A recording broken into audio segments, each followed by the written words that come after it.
آداب، میں ہوں وسعت اللہ خان اور میرے ساتھ ہیں زرار کھوڑو۔ کیا دہشت گرد گروہ بیانیے اور ٹیکنالوجی کے اعتبار سے ریاستی اداروں سے زیادہ سمارٹ چل رہے ہیں؟ اس پہ ہم آج بات کریں گے۔ بلوچستان ہائی کورٹ نے غیرت کے نام پہ ایک وائرل قتل کے ایک سرکردہ ملزم کی ضمانت آخر کیوں منظور کر لی ہے، اس کا بھی احوال معلوم کریں گے۔ لیکن سب سے پہلے خیبر پختونخوا کا جو ضلع خیبر ہے، اس کی جو وادی ترا ہے، جہاں عام طور پہ میڈیا کی رسائی بہت مشکل ہوتی ہے، وہاں متعدد افراد کے جاں بحق ہونے کے خلاف علاقے میں احتجاج جاری ہے۔ ہفتے اور اتوار کی درمیانی شب وادی ترا کے گاؤں شاہڈلا میں دھماکوں کے نتیجے میں خواتین اور بچوں سمیت متعدد ہلاکتیں ہوئیں۔ بی بی سی کا کہنا ہے کہ 21 انسانوں کا جانی نقصان ہوا، جبکہ اے ایف پی نے مقامی سیکیورٹی ذرائع کے حوالے سے بتایا کہ 7 خواتین اور 4 بچوں سمیت 23 ہلاکتیں ہوئی ہیں۔ سرکاری سطح پہ دھماکوں کی نوعیت کے بارے میں 2 دن گزر جانے کے باوجود کوئی واضح بیان سامنے نہیں آیا ہے۔ البتہ وزیر اعلیٰ علی امین گنڈاپور نے جاں بحق ہونے والے افراد کے متاثرہ اہل خانہ کے لیے 1 کروڑ روپے کی امداد کا اعلان کیا ہے، جبکہ صوبائی اسمبلی کے اسپیکر نے اپنے تئیں ایک تحقیقاتی کمیٹی بھی قائم کر دی ہے۔ حقوق انسانی کے کمیشن HRCP نے بھی اس سانحے کی مذمت کرتے ہوئے غیر جانبدارانہ تحقیقات کا مطالبہ کیا ہے۔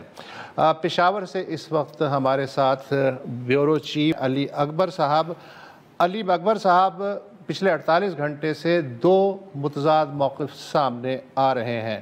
ایک فریق کہہ رہا ہے بمباری ہوئی ہے، دوسرا فریق کہہ رہا ہے کہ گھروں میں جمع شدہ بارود پھٹا ہے حادثاتی طور پہ، لیکن صورتحال تیسرے دن بھی واضح نہیں ہو پا رہی ہے۔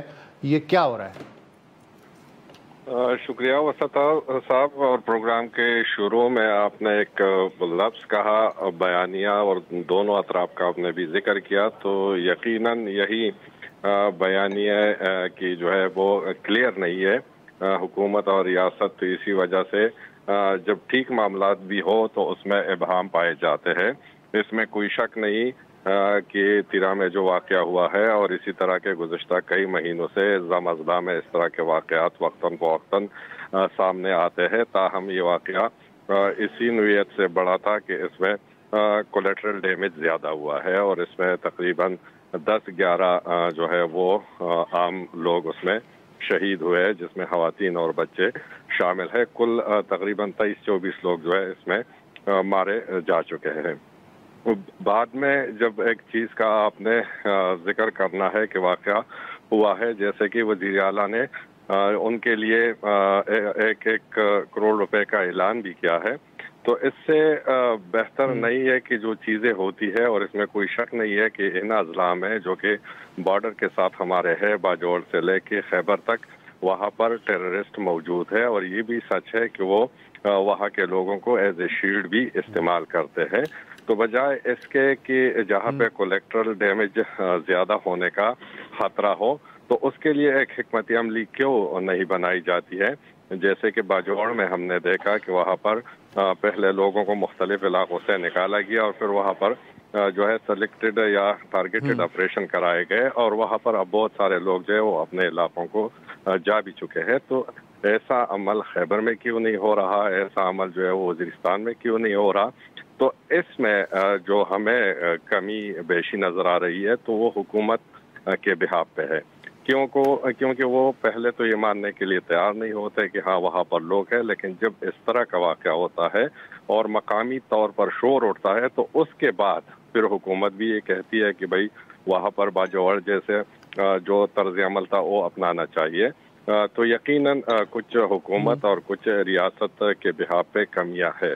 اچھا علی اکبر صاحب، یہ جو ترا کا پرٹیکولرلی واقعہ ہے، اس میں ایک فریق تو کھل کے کہہ رہا ہے کہ وجہ یہ ہے، دوسرا فریق جسے ہم ریاست کہہ رہے ہیں وہ اگر چپ ہے اتنا لمبا، تو اس سے کیا جو بیانیہ کا نقصان ہے وہ بڑھ نہیں جاتا؟ کوئی تو موقف سامنے آئے ان کا۔